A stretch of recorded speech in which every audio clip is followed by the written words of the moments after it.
Hi there, Emmeline here from Tree of Life Temple. Welcome. Today I'm going to be talking about why plant medicine usually isn't enough to make the shifts in your life that people come to plant medicine ceremonies wanting to make. A lot of people come to plant medicine ceremonies thinking it's going to make these huge shifts in their lives and that they won't have to do anything other than come and sit with the medicine in order to make those shifts. And in a certain way, there's an aspect of this that is true.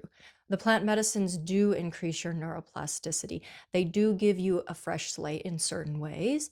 But as I say so frequently, you have to be the one to actually make the changes in your day to day life if change is what you really want. And there's really no way around this because if our life is a certain way, it is because of the patterns and the actions that we take every day. And yes, there most definitely are certain energies, certain blockages that keep you stuck in the same patterns, and the plant medicine can help with that. But if you don't come in knowing, okay, I'm going to have to actually make grounded change in my life, then it's really easy to go back and pick up the old stuff that you let go of during ceremony, and you go and you pick up, and it might not be exactly the same thing, but usually things that are very similar but maybe dressed in different clothing because it feels familiar. And I think that this is a really important subject to address when we talk about plant medicine, because the reality of the world that we live in right now is that there are a lot of forces that are pulling us to behave in certain ways, to consume certain foods, use certain products, live in certain places, all of these different things in our external environment and internally that tell us how we should live and how we should be in order to be normal, or in order for us to feel like we're valuable and we're succeeding in life. That should look a certain way. And most of those things that we're encouraged to do every day, and oftentimes for a lot of us, a lot of the things that we feel like we have to do for our livelihoods in order to feed and clothe and house ourselves, a lot of these things, they're actually really not very healthy for us. And they're not very supportive of our health and our well being. So, examples of this, things that I think many people, at least in Western culture, can relate to, are endless hours of repetitive tasks, hours of sitting every day, whether it's in front of a computer or commuting. I think people do not realize how long they sit every day. A lot of white collar people, they sit in front of computers most of the day for their work. And then if they're going to work, if they're commuting to work, that's easily another hour each way, depending on where they live, depending on what traffic is like. And all of this sitting, that is this repetitive movement that you have your body in every day. And people don't realize how these repetitive movements cause adhesions and restrictions in your physical body. And then that causes adhesions and restrictions in other parts of your life. And people don't believe that this is true, but from doing the work that I've done over the past several years, I know that this is true. I know that when you start working on releasing adhesions and patterns in your physical body, that other parts of your life start to change. And the physicality is not separate from what we're experiencing in our external reality and in the way that we feel internally. Well, not, I don't just mean body pain, I mean emotionally. And the way that we live in the Western world, it really is a reality that encourages us to be in a certain form. And that form is not conducive of flow, which is what most of us are seeking, flow and connection in our lives. And just for this example, I would encourage you to just ask the question of all the time that you spend sitting or doing sedentary activities every day. How much activity do you think it takes to make up for that? How much activity, what kind of activity do you think that it takes to balance that? I don't even want to say make up for it, but rather balance it. What does that take? And I don't know, I don't have an answer to that question yet. And I don't know that it's necessarily going to be the same for everyone. And I don't think that the same kinds of activities are going to be the balance for everyone. But I ask that question because we need to realize that we live in a society that requires us to engage in certain self-supportive behaviors in order to balance all of the things that we're doing that throw ourselves out of balance, out of flow, out of connection. And yes, plant medicine is very powerful, but when you go and sit in a plant medicine ceremony, that's what, a weekend, 2 to 3 days, up to 2 weeks, right? It's not a long period of time. Even if you go to a 2 week ceremony, that's 2 weeks out of your life, right? And yes, a lot changes during that period. A lot is done during that period. You can have 10 to 20 years of therapy in a weekend. Truly, that is the power of these medicines. However, your life is much longer than that. And what you do every day, that's what really matters. The medicine speeds everything up for you. It can help things change much more quickly, but then you have to continue that after you go home. And it really helps if you begin it before you come to ceremony too. So I'll just give an example here. Imagine if you've never brushed or flossed your teeth and you only got your teeth cleaned when you went to a dentist like once or twice a year. Okay. Do you think your dental health would be very good? Do you think that having your teeth cleaned by a professional once or twice a year would give you good dental health if you didn't take care of your teeth every day? We know the answer is no. We know that's not the way that it works. And plant medicine is very similar to this. Okay, so yes, a dentist can give your teeth a good deep cleaning and do a lot more than what you can do brushing every day, but it doesn't make up for you not brushing and flossing your teeth every day. It doesn't make up for you not taking care of your body every day. And plant medicine is like this in that it is a very deep shift in how you experience reality. And they're very deep energetic shifts that happen. You can think of it as like a deep cleaning in a way, because oftentimes that really is what it is. It's like a deep cleaning. But without incorporating daily practices and making changes in your life that align with actually how you want to be living, how you want to be feeling, the needle isn't going to move that much in your grounded life. You may have had all these insights and had this really profound experience, but then your life doesn't change that much. And some people are okay with that. They just want the trip. But those are not the people that I'm speaking to. And those are not the people that we are interested in working with, because that's not what we're here for. We really want to work with people who want the change, who understand that the change is coming whether they want it or not, and are ready to meet that head on and actually do the work to make that change more easeful and more harmonious as it is happening, and really play the role that they can in that in a good way. And I was talking to someone recently who sat in ceremony with us like a year and a half ago. And this person is still going through changes. They're still following threads from that ceremony. And this person is someone who's really committed themselves to their own daily practice and really committing themselves to addressing the things that they were shown in ceremony and going home and implementing some of the things that they were shown that they needed to do and work on.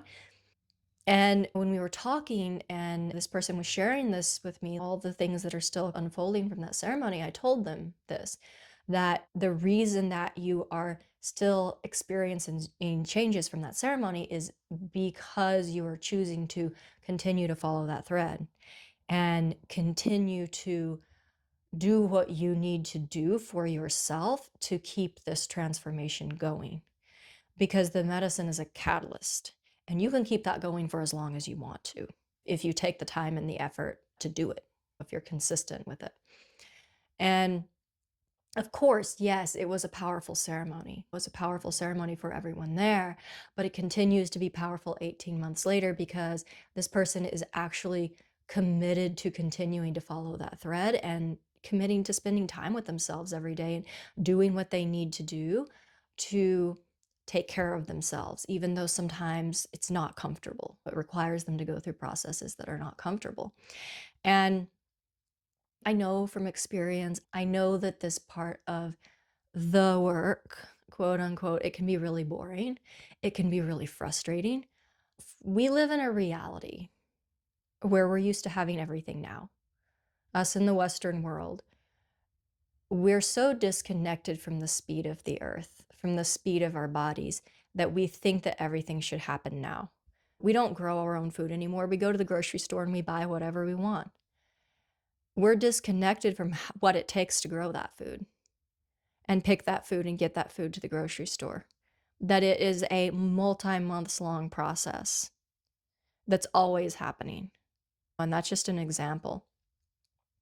And we get bored with things like that. Our attention span these days, it's like you have 6 seconds to grab someone's attention.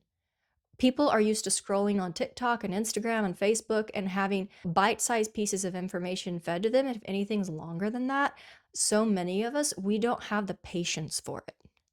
And I'm not saying it's bad or it's good. It's just important to recognize that is the reality that we live in. And most people that are watching this YouTube video, they're probably going to live in a part of the world where this is part of the culture. Everything needs to happen now.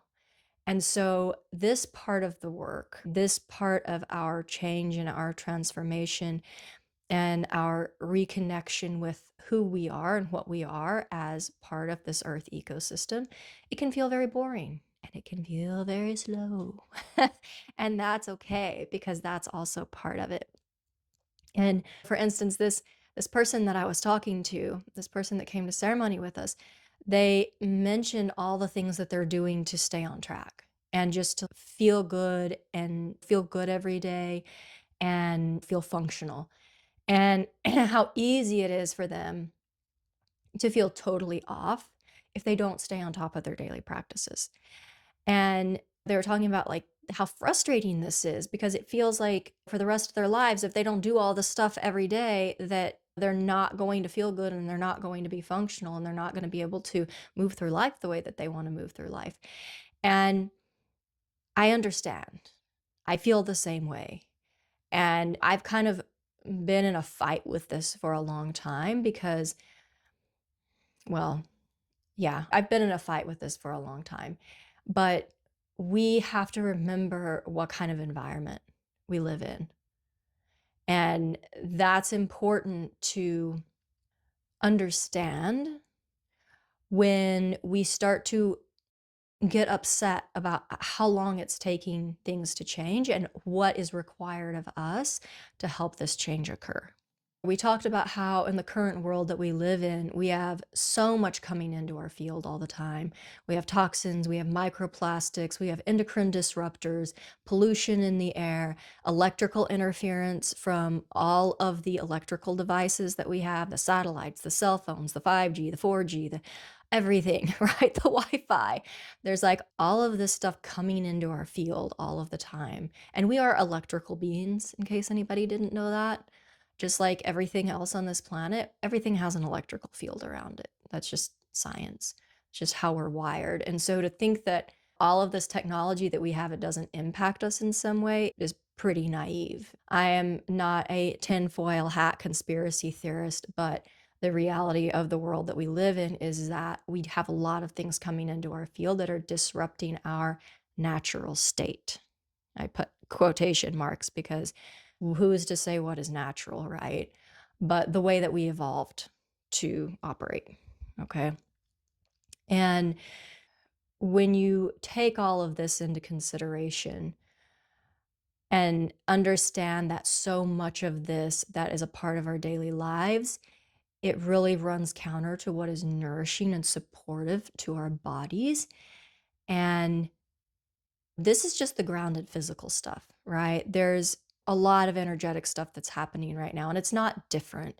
But I just say that because this is a very intense time energetically for the collective. And I think that's important to note as well. So it's not just all of the everything that I'm talking about coming in externally, that's very physical, grounded things, but it's also just a very, very intense energetic time for everyone. So when you consider all of this right now, it's easy to see how our bodies need extra care. an extra attention from us, regardless of how clean you live. I know so many people out there, they try really hard to live really clean and do everything right and make sure that they're not putting toxins in their bodies and protecting themselves as well as they can. And that's good. That's great. Awesome. Keep doing that. And your body's still going to need extra attention and extra care from you. And that is just the reality that we're in. And so it's important to just sit back and recognize this because we've gotten so used to this world that we live in that we don't always think of how actually toxic it is to us in many ways.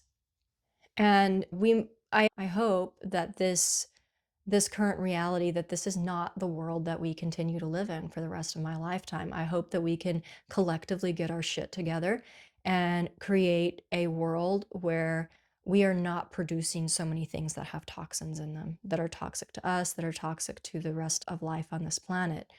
I do believe that we will get there within my lifetime. But right now, we have to ground ourselves in where we are right now and really do whatever extra things that our body is calling for to keep it balanced and healthy. Whatever that is for you, even if it means it takes 1 or 2 hours out of your day, because your body is the most important thing that you have. And that may not be what the rest of the world tells you, but it is the vehicle that allows you to be here and have this experience. So if you don't take care of it, you're fucked. Period. End of story. There's no way around that. And I started saying this earlier, and I think I'll say it now. For me, I have this tendency to live in this idealized state of reality. And so that's one of the things that has kept me in this, I would say, almost like fight or conflict with the state that my body is in and the state that the world is in, because there is a part of my consciousness that lives in a version of our reality that is ideal and where you do not need to, I don't know, meditate for an hour a day and do 30 minutes of breath work and whatever else, right? And for me, it's not meditation and breath work. Usually, it's actually usually physically working with my body. So, doing self fascia work and learning how to touch my body and spend time with my body and integrate my consciousness into my body. That's what I spend a lot of time doing, is connecting with different feelings, different sensations in my body, learning how to communicate with them, learning how to help induce the flow of energy through certain parts of my body and allowing different energies that are stuck and stagnant to flow. That's what I spend my time doing. And I have to be honest, it's really been a process for me because there is this part of me that's like, I shouldn't have to be spending so much time doing this every day. This is not a normal state. This is not an ideal state. And that is true. I do believe that that is true. And I've also had to come to the point where I've grounded myself in the reality of where I am right now, what I am experiencing in my body, what I'm experiencing in my external reality, and be okay with that.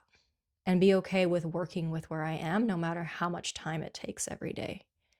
And that's part of being human. That's part of being fully human and being fully grounded in the reality that we're in instead of trying to fight it and trying to pretend that it's something that it's not and just ignoring the stuff that you don't want to see, because that doesn't work anymore. We are moving into a time where that does not work anymore. It is not gonna, yeah, forget it. Let it go. Be really honest about where you are and what's coming up for you and work with that in whatever ways you need to work with it. I always encourage people to work with their bodies, both interoceptively, bringing the awareness into the body very intentionally and working in that way, and then also physically working with the body, with especially myofascial work, different forms of body work that is working with the physicality of it and making sure that you're moving your body. And I don't think there's any way around this. I really don't believe that there's any way around this. And I'm not saying that meditation and breath work don't help. I think they help immensely, especially for some people, but it's not enough. It's really not enough. You really have to get your body into what you're doing and, yeah, start moving in different ways in a very literal sense. And so I just say that to say that in my experience, there's no shortcut to this. And I'm pretty good at finding shortcuts. I like to make things as efficient as possible, which is why I love plant medicine and somatics together, because it does speed up the initial part of the process. And this combination, what I will say about this combination is that it jump starts the process kind of regardless of where you are, it gets you a level deeper. If you haven't had that experience of being in an altered state of awareness while also very consciously connecting with your body, it connects you in a deeper way, but then you have to go home and cultivate that connection and continue the work. And that's where you get to some of the really deeply rooted stuff, because a lot of that stuff you have to be in a completely sober, very comfortable, safe state in order for it to come up and let you see it. More of the deep, deep survival stuff. So it's not like it makes it to where you don't have to keep doing your own work every day, but it does speed things up and make things more efficient. And if this starts to get frustrating or boring, think of it like this. Some of you may know that I've been interested in regenerative agriculture for a long time. And so this is something that's been in my field for quite a while, but more recently I've really started to notice the parallels between regenerative agriculture and what I'm being asked to do in my body, and I know what we as a collective are having to do with our bodies. And I say this because I ask you to imagine your body as a piece of land that was overfarmed with conventional farming. Think monocrops, chemicals, fertilizers, all of these different things that force the plants to grow in a certain way outside of the natural way that they evolved to grow. And so the soil, it's very deplete of nutrients and it's full of toxins because that's what happens with conventional farming. We end up with very depleted soil that's full of chemicals and things don't grow there very well. The only way you can grow things there is if you continue this loop of adding a whole bunch of toxins and fertilizers into the soil. That's the only way things grow now. And so, in this scenario, this piece of land, it's an ecosystem that's very much out of balance. And if you bought this piece of land, or if you inherited this piece of land, or came about it in some way and had the intention to remediate it, there's a process that you go through. And the process looks different depending on where the piece of land is and lots of other things. But there's a process that you go through, and you have to get to know the land first. That's number one. You have to get to know the land. You have to spend time with it. You have to understand the light patterns, the water patterns. You have to see, okay, if I just leave this land, what grows there now? Because that tells you a lot about where the land is as far as its ecosystem, what it can support growing there, what will grow there naturally, like weeds or native plants, whatever comes up there naturally if nothing is planted. That can tell you a lot about the state of the soil. And maybe you do a soil test, right, to see the soil composition, what minerals are there, what needs to be balanced out. There's these different things that you can do. And and based on this, you come up with a plan to remediate this soil, this plot of land. And you start to see, okay, what do you need to plant? Needs to happen to this land? What plants need to come here to help balance out the soil and restore the natural ecosystem? And you might start adding lots of compost. You might start planting certain plants that will add certain nutrients back into the soil. And you watch over time and you see how things start to change. And then you go with that, right? You go with whatever the changes are, then you do whatever needs to happen next, depending on what's changing and what's not changing. And this takes time. And there is no way around that. There is no of course, there's always ways to tweak things a little bit and make things happen a little bit faster, but it's still gonna take time, it's gonna take seasons, it's gonna take years because that's how things work in physicality. There is a slowness to it, and it's not let's go it's gonna take the rest of your life. Maybe, I don't know. I hope you live longer than that. But it doesn't have to if you're committed to it, but it will take time, okay? So your body is the same way. It is a part of the earth. It is the same way as the earth. And like I said, I tried to dance around that for a long time, not addressing things in my physical body the way I should have. And you can go in that circle forever. You really can. But when you buckle down and you start committing, things are going to start shifting very quickly in your life. They will. They really will. Things will start changing quickly, but it's still a long process and there's still a lot of layers that you have to go through. And it is important for me to communicate that if you're not addressing your body, it is kind of just like spinning your wheels. If you're not changing how you communicate with your physicality, how you treat your physicality, things are not going to change on a deep level. It's like things won't change at the level of the soil, which is what dictates how everything else is going to grow, how everything else is going to flourish. And like a degraded piece of land, most of us have bodies that have a backlog of trauma, of toxins, of unhelpful patterns that we have to move through and process. And that takes time. And during that time, it's going to require extra effort from us, extra time from us, extra attention from us to work through all of this, right? All of this backlog. And that's important to recognize that there is extra effort involved because however long you've been on this planet, you have been picking up toxins and patterns and ways of being that are probably not actually aligned with the way that you want to live. And then, of course, we inherited a lot of stuff ancestrally, and some of that stuff has been in our lineage for way longer than we want to think about. And so we're dealing with all of this, right? It's not just from this lifetime. There's a lot. There's a lot, a lot. And it's just like when you switch from conventional farming to regenerative farming, there's a period, usually of several years, where yield goes down, right? Where your yield is going to go significantly down and you have to put in a lot of effort.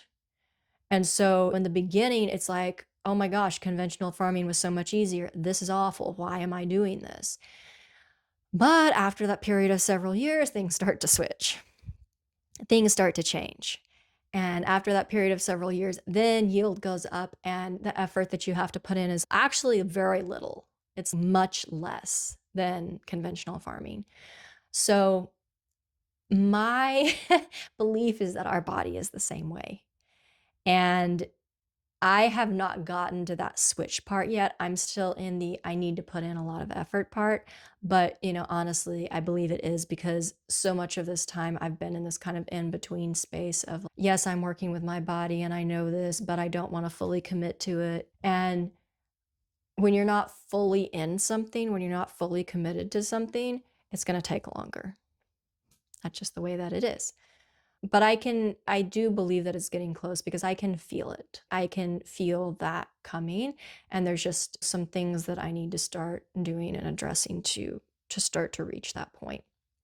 And I believe that once we reach that point, then we don't have to be as strict with our daily practices. We don't have to be as strict with spending as much time and attention attending to ourselves every day in a very I mean, we still have to attend to ourselves in a very intentional manner, but to where we're having to set aside hours a day just to do that, just to be okay, just to be able to function in the world.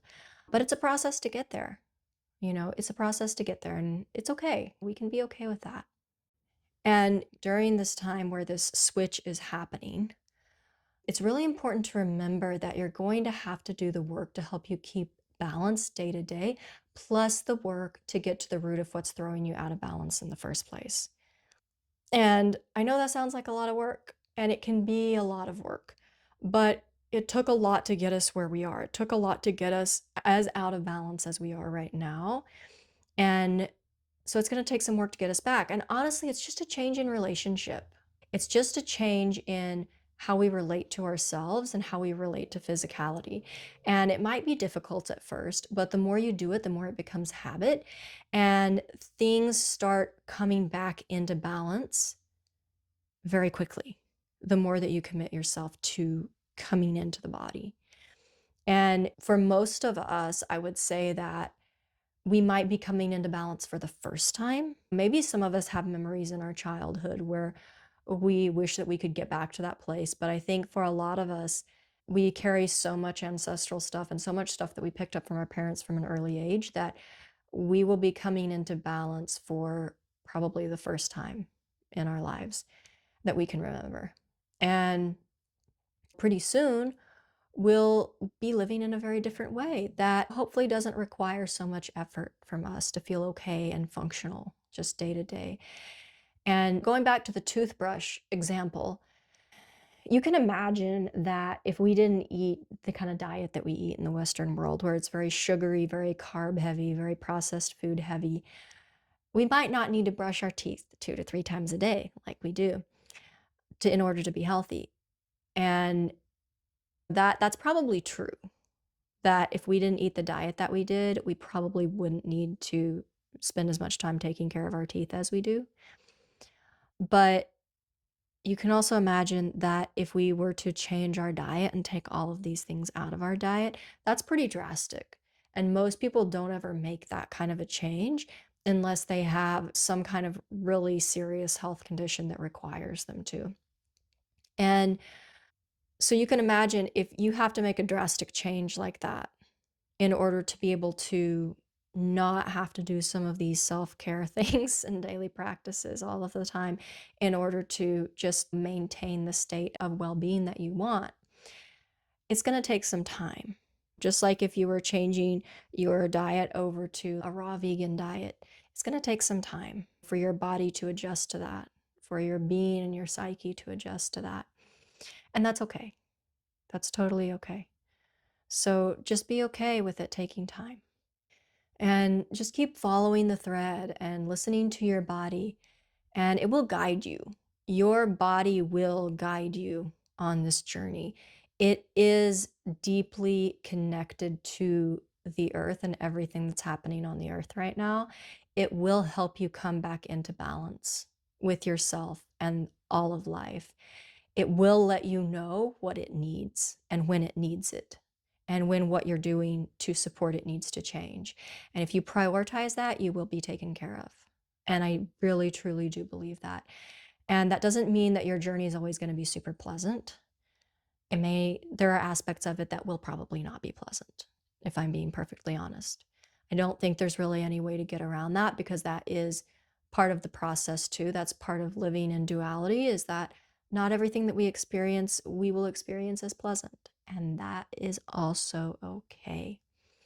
And especially working through some of the things that we're carrying collectively, you may be asked to face some very uncomfortable things. But if you face them with openness and curiosity, then that's really how you become the medicine that you need and the medicine that the world needs.